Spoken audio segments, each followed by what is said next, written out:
big bell and the drum and our opening song are all relatively on the same pitch. It worked out well today, didn't it? Good morning. Welcome to First Unitarian Church. It's so great to see you today. Welcome to those who are joining us on Zoom. We're really glad that you're with us. And welcome especially to our guests and visitors. Thank you for being here today. I hope you'll stay after worship. Let us get to know you, have a cup of coffee, and see what we're all about here at First Unitarian. I have just a couple of announcements as we begin. First, we are celebrating the children in our community with our annual child dedication ceremony during worship on April 6th, coming up in a couple of weeks. This heartfelt ritual is a way to welcome children and families of all ages into the congregation. If you would like your family to be included, there's a sign-up link in this week's Torch email, or you can see our Director of Religious Education, Amanda Esco. Next, an adult RE class, April 7th through May 12th, a weekly class on film and spirituality. Whether you're a film lover, a seeker, or simply curious about how visual storytelling can deepen spiritual exploration, this class offers a unique opportunity for meaningful conversation. This class has a limited number of seats, so I encourage you to sign up quickly in the Torch if you're interested. Note, this is not a class on adult films. This is an adult RE class on films. Don't get it. That's how rumors get started, so don't get it twisted. And finally, we invite you to come back this evening for our annual spring potluck. Please bring a dish to share and be here at 5:30. Enjoy our community together. This week, we have Teams Night on Tuesday, Gentle Yoga Wednesday morning, and an Oscar-winning film on Wednesday night at the Marmalade Library. You can get all of the details by scanning that QR code on your announcement page. And now we'll begin our worship service by lighting the chalice. Today's words are by the Reverend Rachel Hayes. We light our chalice this morning with our hearts tuned to the work of our congregation. We have inherited this institution from generations of people who believed in the power of human beings to bear love into the world. We carry this tradition for those who find comfort, inspiration, and joy within its real and virtual spaces. We tend the spark of imagination and hope for the world to come.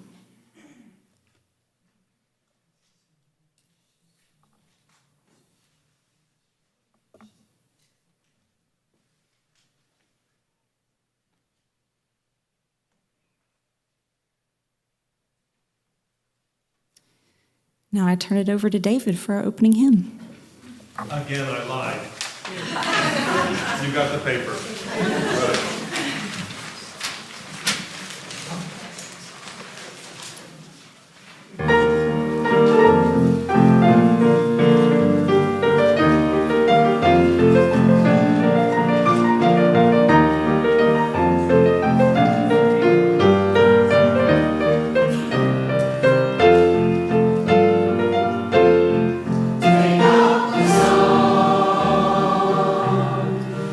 Carry it on.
I'm happy to welcome up Darlene Thayne, today's lay minister, who will speak on this month's lay ministry theme of generosity.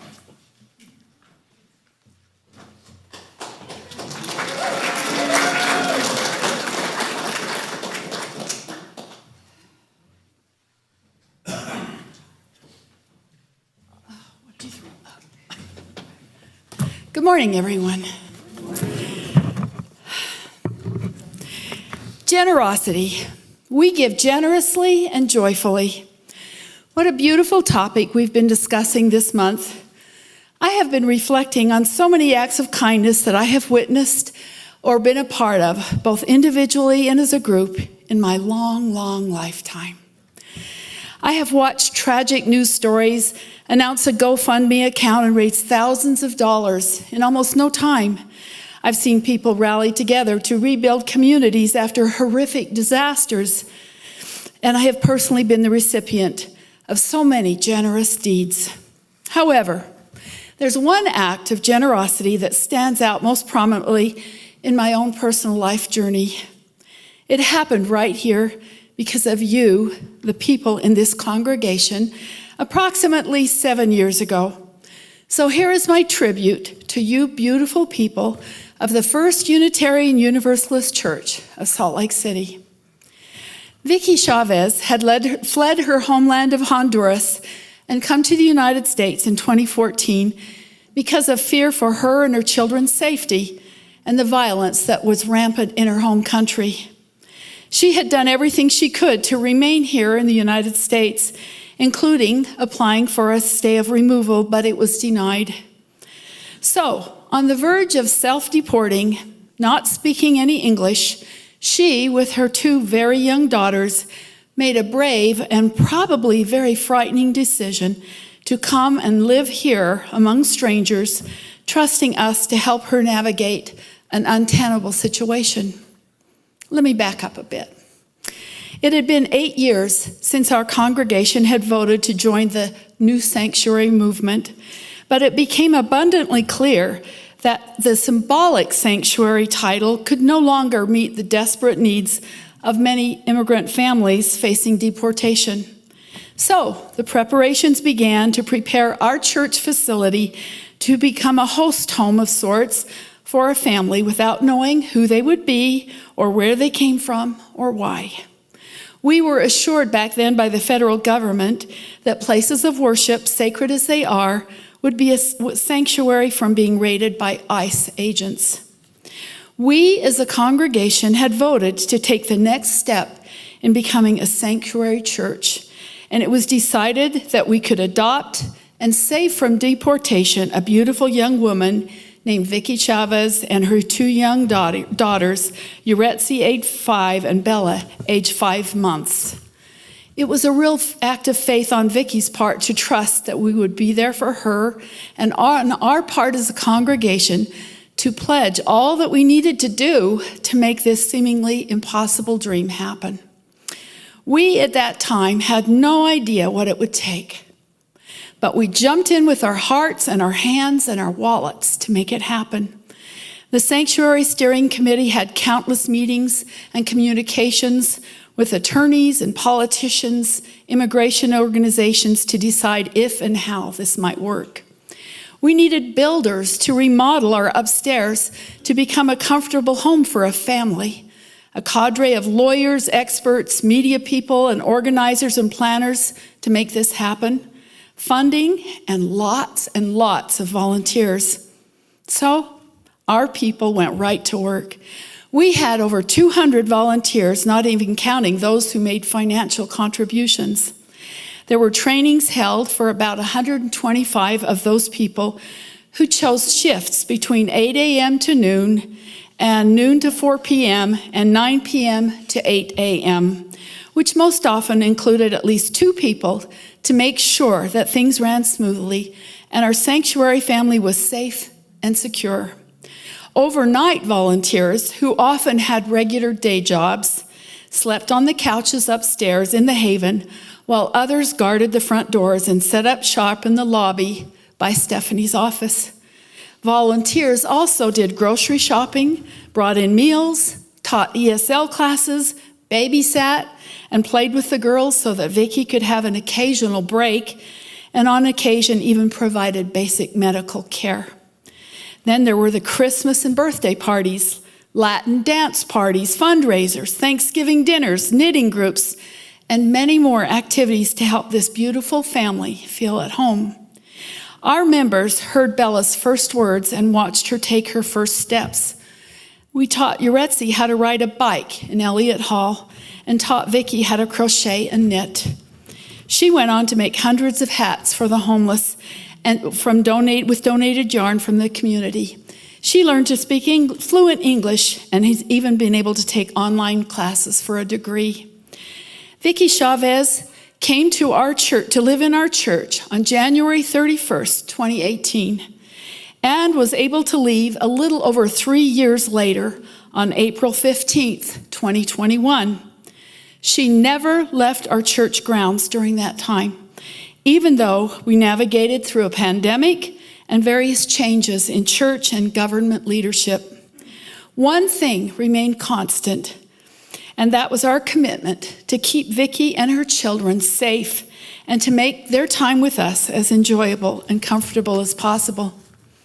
I am here today to honor every single person who helped pull off a miracle of sorts. I would like to especially give appreciation to the original committee members who are Joan Gregory, Sarang Joshi, Kelly Garrett, Samantha Overton, Amanda Esco, Lisa Height, and Katie Swade. My heartfelt thanks goes to every other member, which is many of you, who participated in any way to make this act of generosity happen.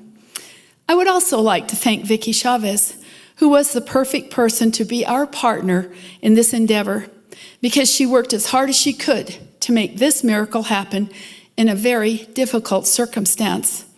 In our case, as is often the case, the givers became the receivers. Because of Vicky's can-do attitude and loving effort, we all felt so blessed to be a part of this extraordinary experience. It definitely took a village to help this young family make their way in a crazy, often unforgiving world, and I am proud to tell your story of joyful and impactful generosity today. I look forward to seeing what our indomitable spirit of generosity will look like in the future. Now, the better part. As I was writing this homily, a song from the 60s, which was made popular by the Letterman, kept going through my mind, and I just couldn't let it go. It's a tender song and is so typical of the folk songs of that era, which often had a deep message with heart. It is called No Man is an Island.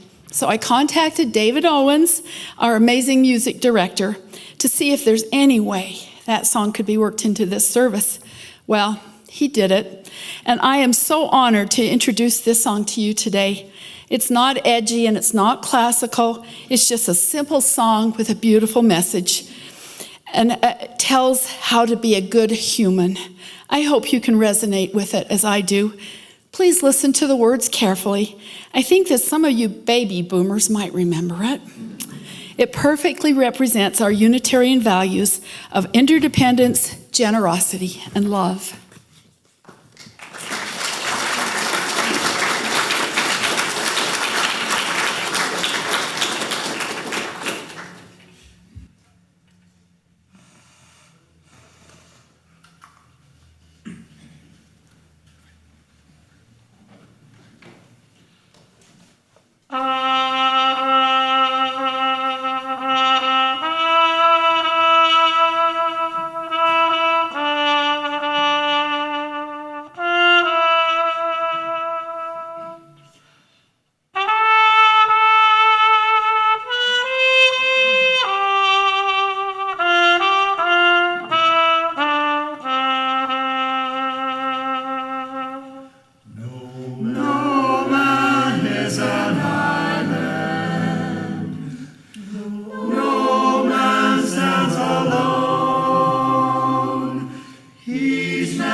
We need one another.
Oh boy, oh boy, oh boy.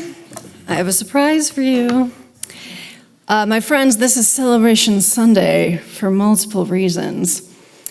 So over the past year and a half, if you've talked to me enough after a beer, you may have heard that while I love the historical sanctuary, one thing about it kind of bothers me. The walls. It's like so white in here.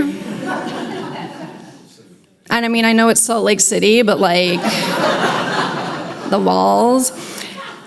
And like, I get it.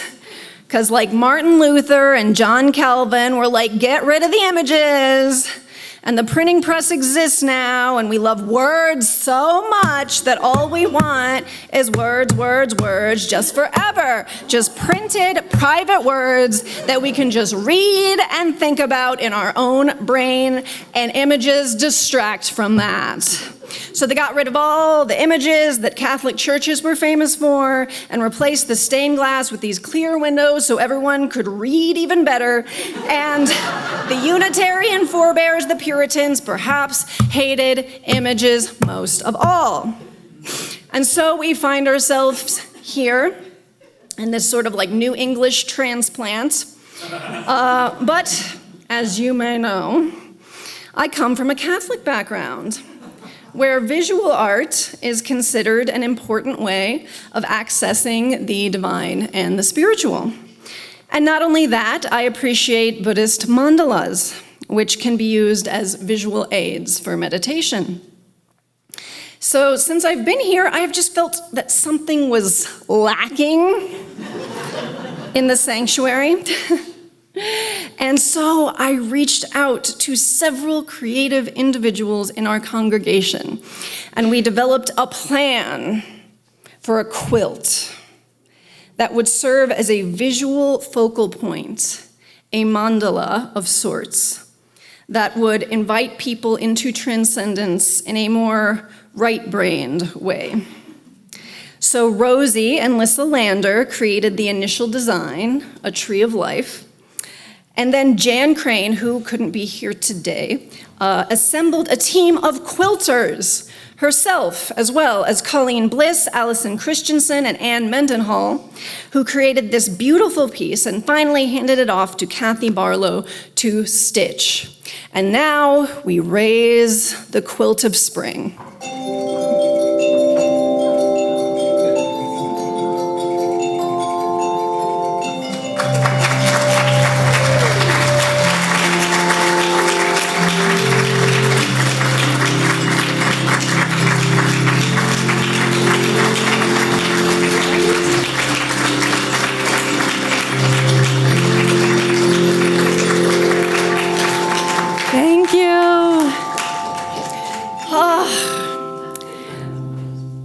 Isn't that better? So thank you all of the wonderful artists who worked towards this quilt, and Jan, who's not here today because she's on a trip. But I know this quilt is obviously perfect for spring, and I hope that you will find it to be a source of hope and inspiration during worship. And please, tell everyone how much you love it and appreciate their talent. Thank you all. Happy spring.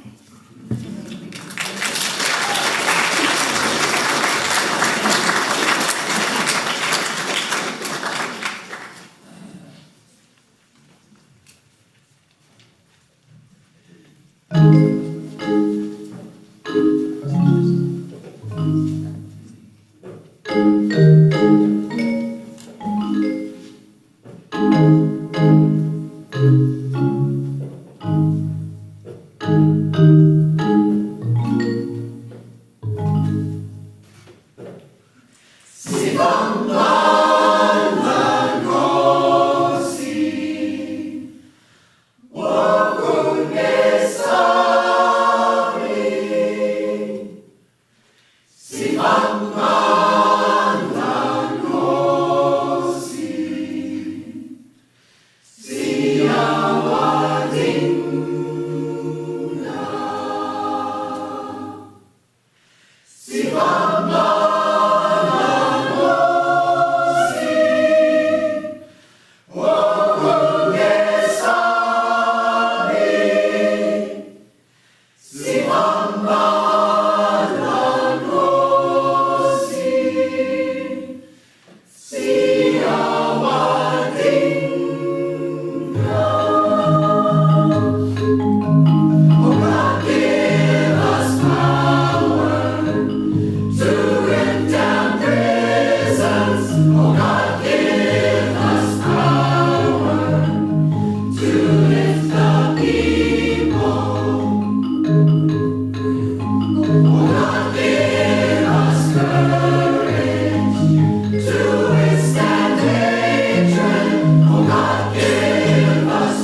My friends, it is Celebration Sunday, the official end of our pledge campaign.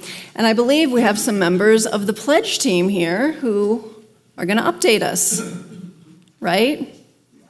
Okay, great. We talked about this, guys. Come on. Not surprising you.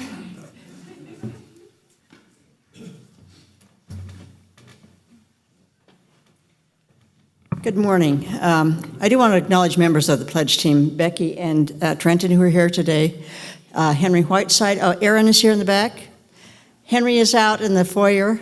And Beth Brennan, members of our pledge team. Great group to work with. Thank them very much.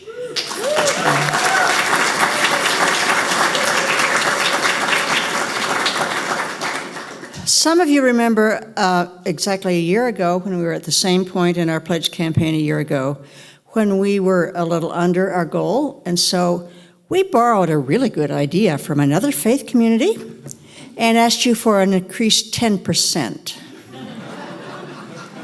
And you came through with that, and we reached our goal last year. And it was a stretch last year. I'm happy to report that right now we are at last year's level, so we stretched again to this point in this campaign. As you remember, we have a very ambitious goal this year, replacing some federal funding that we had. So our goal this year is $650,000, so we're now just over $550,000. Looking at... It's gonna be fine. We can do this. We can do this. As of yesterday, there were 70 pledging individuals or families who pledged last year and have pledged in previous years who have yet to turn in their pledges this year. If all of those pledges come in, we'll be well over $600,000 and within reach of our goals. We can do this. So thank you to all those that we're at this point now because of the 60 individuals or families who increased their pledges over last year. Woo! Thank you. And for the 22 people who are first-time pledgers to our church. Thank you.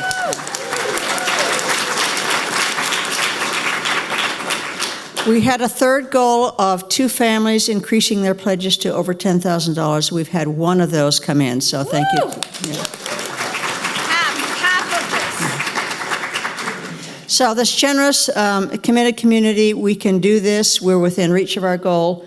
And so we're going to, we have celebration this week. We have mimosas after service, if you can drink this early.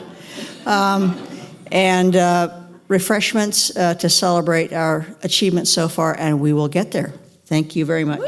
Thank you, Sue.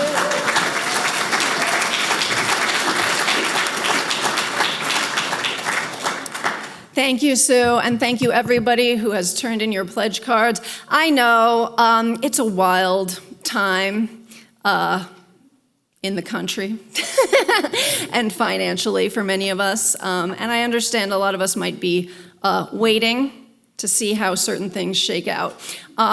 So I totally get that. You know, I do need to make a budget. So the sooner, if you haven't gotten your pledge cards in yet and you're still planning on doing so, the sooner you can do it, the better. You know, definitely if you get it by the end of the week, the end of the month, that would be awesome. But if not, late is better than nothing. And we appreciate you. And I also understand that I don't think anyone thought we were going to be where we are right now in a global trade war. So I get it, and we appreciate you. And I think Colleen Bliss is going to come up and speak a little bit about why she gives. Is that right? Excellent. We got so much going on this week, y'all.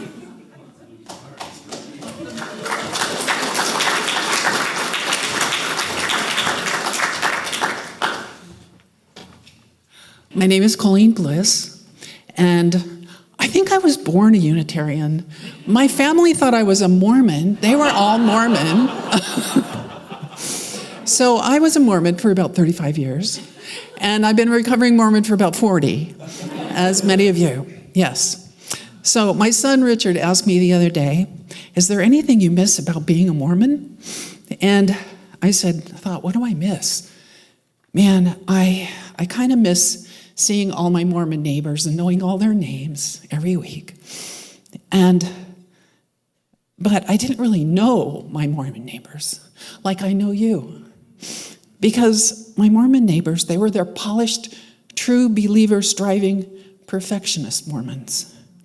I didn't know them like I've come to know you, so honestly and perfectly human. Heart to heart, soul to soul.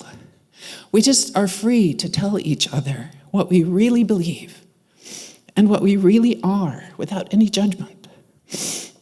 Then my son asked, did you really pay 10% tithing? And I responded, I still pay 10%. And he was shocked. He said, you still pay the Mormon church 10%?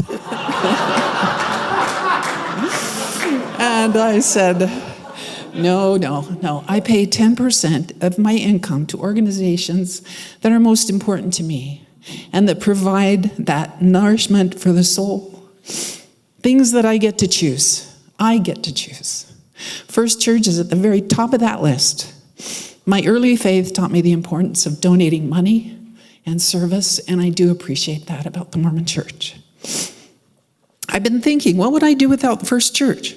For 20 years, UU has been my source of inspiration, my community, my dear friends, my new friends, RE classes, leading small groups, the meditation Sangha, our former biking group, which we called the Church of the Holy Spokes.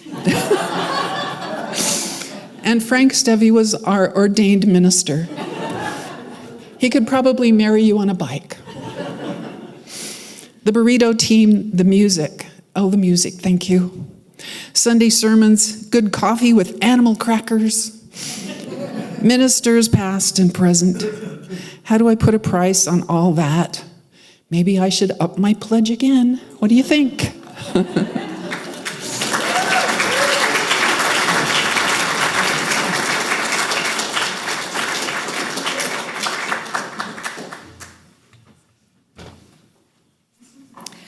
Oh, we give thanks for this precious day,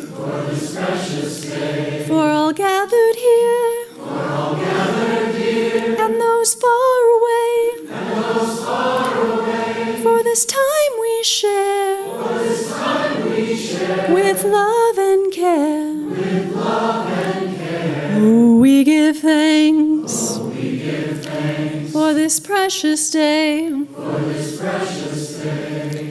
The offering for the work of the church will now be gratefully received, and please take this time to greet one another as well.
Sometimes people suggest sermon topics to me. And while I always appreciate it, I rarely wind up using other people's ideas for topics. And it's not because they're not good, but it's because I have a list of topics that I want to write about that is almost as long as my list of to-read books. But last year, I started offering a sermon topic as an item in our yearly auction. And the winner of that auction item gets to pick my sermon topic for me for one Sunday a year. And so this is a great way to get me out of my own obsessions and get me to talk a little bit about some of your obsessions. However, when I sat down with Rick Bliss, who won this year's sermon topic in the auction,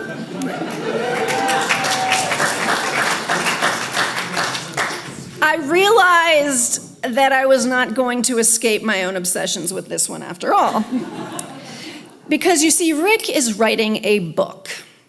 His book is about his own theory of the basis of the universe. He's like a rocket scientist or something, whatever. And he incorporates the Big Bang and quantum mechanics, general relativity, time, and dark matter. Rick calls his theory the material state of the universe. In other words, he seeks to describe the substance that all elementary particles are made of. According to Rick, this starting material must have no size, must be continuous, must be infinite. There is much more to it, and I suggest, if you are interested, find Rick, he's right there, and ask him about it. Or read his book when it comes out. Like next year? Ish.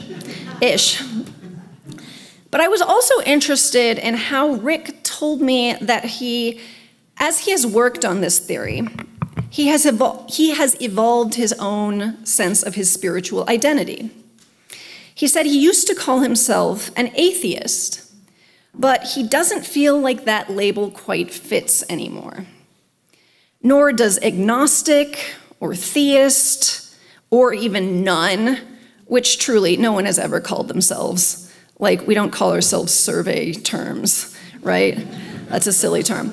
And I said that I knew many people were also seeking a religious identity that fits with a modern scientific cosmology. However, sadly, this can be hard to come by these days. The late Episcopal Bishop John Selby Spong titled his final book, Unbelievable, Why Neither Ancient Creeds nor the Reformation Can Produce a Living Faith Today. In it, the bishop argues that while the human experience of the divine and the transcendent is real, Christianity is harmed by the fact that it is attached to descriptions of that experience that arise from ancient and medieval worldviews. For instance, the idea that heaven is up comes from a worldview that assumes a geocentric universe where the sun, moon, and stars are all literally above us in a kind of dome. And even conceptualizing God as a king or referring to him as Lord rings hollow in a nominally democratic society with no formal aristocracy. But I'm not kidding. That's not a joke. But Christianity has hardened around these ancient and medieval metaphors for the divine and forgotten they are ancient and medieval metaphors. And so we are left with a heaven that has disappeared with space travel and a God that has been guillotined in the revolution. And now we're in this binary dystopia where we think that science and religion are at war with one another, which hurts both science and religion. Whenever I see, and I'm gonna hurt some of your feelings right now. Whenever I see those yard signs that are like, I believe in science, I wanna scream. You know why? Because that makes no sense. Science is not something that you believe in. Science is not affected by your belief. It is not something one can even really believe in, other than in the sense of, say, having a hypothesis or a theory or a deduction, but that's not really belief in the way someone might believe in Medicare for all, or environmental rights, or God. That's really thinking, not believing. But when we use belief language with science, and when we say things like science disproved religion in this or that, we are falling into the trap of equating two things that should, in fact, be complementary. And that's where we get into trouble. And this is not to say that many who currently claim religion have not rejected scientific discoveries. And this is not to say that that has not been uniquely harmful. But continuing to frame science and religion as though they are competing but equal systems does not help anyone. And the irony is, people used to understand this. St. Augustine wrote about the Bible, and I quote, "Whatever there is in the Word of God that cannot, when taken literally, be referred either to purity of life or soundness of doctrine, you may set down as figurative." Bro in the 5th century was like, yeah, obviously if the creation story in the Bible doesn't align with what we empirically know to be true, it's a freaking metaphor. The 400s, people. And again, my left-brained lovelies, a metaphor doesn't mean fake. It means a different kind of true.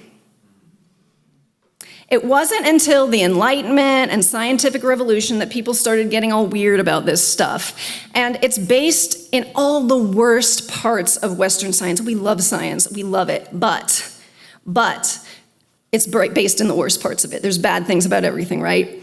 Going back to Francis Bacon in the 16th century, who saw nature as something to be conquered and penetrated and bent to human will. And of course, by human will, he meant aristocratic European male will, of course. And anything that could not be measured and controlled to the benefit of this group was wild or evil or unreal, such as, for instance, the peoples inhabiting the American continents and the female healers who'd been working in Europe for centuries, and any spiritual notions outside of the particular version of conquering expansionist Christianity that he had aligned himself with. And eventually, this method of confirming the real would oust even the Christian God from the educated Western imagination in favor of a dead, clock-like mechanical universe. And this vision persists to this day, despite the increasing weirdness of science. The mechanistic, materialist view of the universe that still seems to be a default among most armchair atheists seems just wildly retrograde to me. Because it assumes a primacy, okay, just bear with me here. It assumes a primacy of Newtonian physics that not even modern physicists ascribe to it anymore. Am I right? Thank you. The universe as a machine model comes quite literally from the machine age. Descartes' watchmaker God and all. But that God, or that godless universe, whatever you like, does not account for the breakthroughs of Einstein, Planck, Bohr, Schrödinger, and countless other people who have come since. And we don't have time to get into all that fun stuff today. But just one kind of freaky thing about quantum physics is that empirically, scientifically, nothing exists in the physical world until it is observed, which some have argued suggests a sort of universal centrality of consciousness, whatever that is, that, when thought about too much, could start to bring us back to places that may start to feel uncomfortably religious. And these days, when I ask my brother, who is a quantum physicist, which is how I know all this stuff, at the University of Arizona, about things like this, these days he usually says, yeah, that's not really something we talk about.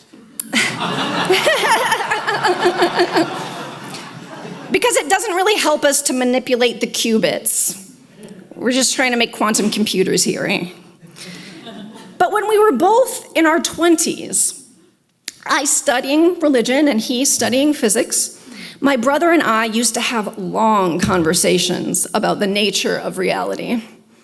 Of course, our society seems to relegate those types of conversations to one's 20s and the school phase of life, at least for the middle classes and above. After all, talking about the nature of the universe and ultimate meaning doesn't help us manipulate the physical world and make money. Now, these days, my brother identifies as a quantum mechanic. He says, I come in, I punch the clock, I entangle the particles and manipulate the quantum dots, and I don't think we'll ever really figure out or understand the quantum realm, but no one is really focused on that now. We're just mostly focusing on manipulating it effectively to create quantum computing. And if that's not modern Western science for you, I love my brother, he's the best. But is there not a hole here? Are we not seeking something more from our world than mastery and manipulation? Do we not sense that there should be some sort of bigger something? Whatever word you want, purpose, or order, or meaning, or something beautiful that we are a part of. And attempts at this bubble up here and there. Hollywood's recent obsession with the multiverse, or multiverses, I think speaks to our human desire for big meaning. I think that's part of why Everything Everywhere All at Once was such a smash hit. And the idea of multiverses is really kind of a modern scientific metaphysics, and also perhaps a scientific apology, an explanation of how we can possibly exist in this particular universe, which seems supremely fine-tuned in certain ways for life to exist, if everything is determined by random probabilities collapsing into being from quantum clouds. The problem is, I guess, that the likelihood of that happening randomly is like vanishingly small. So I guess multiverses, whatever. In my opinion, what we should be doing is looking for the wonder, for the mystical, for the spiritual within our modern worldview. And I don't mean we should self-consciously try to create a new religion, because that usually doesn't work. Speaking of guillotines, after the French Revolution, they tried to replace Catholicism with a state-sponsored atheistic religion called the Cult of Reason. Don't get too excited, you-yous. It didn't catch on. Then Robespierre came up with the Cult of the Supreme Being, which he intended to be a more deistic state religion, but still trying to oust that old oppressive hierarchical Christianity. Sadly, he too was unable to make fetch happen, and the Cult of the Supreme Being rang hollow to many French, and Robespierre met the end that ousted French rulers of the age tended to meet. The last I spoke to Rick about how he currently self-identifies, he said, centered. Imagine a square, he said, where the corners are labeled theist, agnostic, atheist, and spiritual.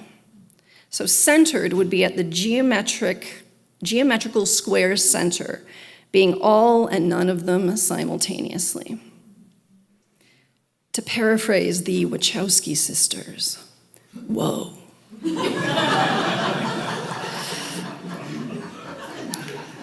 And truly, this makes me so grateful to be a part of this church, where we can have these conversations, where we can seek real and authentic forms of religion that resonate deeply and are not imposed or forced.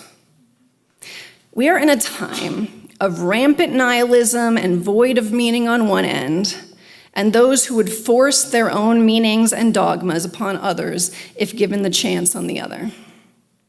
What a gift, then, to have a safe and supportive community like this, where we can earnestly seek and discuss these big questions in the context of our world and not fear being shunned, ridiculed, or rejected. Thank you, Rick, for giving us the opportunity to address these questions in worship. I look forward to reading your book when it comes out next year-ish. And my friends, may we embrace this world and its inherent divinity. Truly, though, I do technically have a master's degree in it, but I don't know much about divinity. But I am pretty sure it is most accessible to us in the space between ourselves and another person.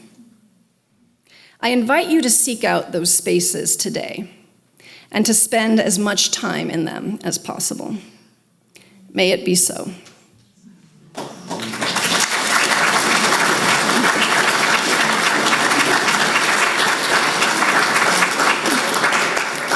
Please rise in body or spirit for Blue Boat Home, 1064.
May all beings be well. May all beings be content. May our actions be bonded to our deepest values. May we treat others as we would be treated. May we move through each day with compassion toward ourselves, our friends, and our enemies. May each breath bring us closer to our truest selves and to those we love. Amen.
Thank you, Reese. Thank you, Chancel Choir. Thank you, David. That was absolutely beautiful. My friends, I hope to see you out in coffee hour. Go in peace.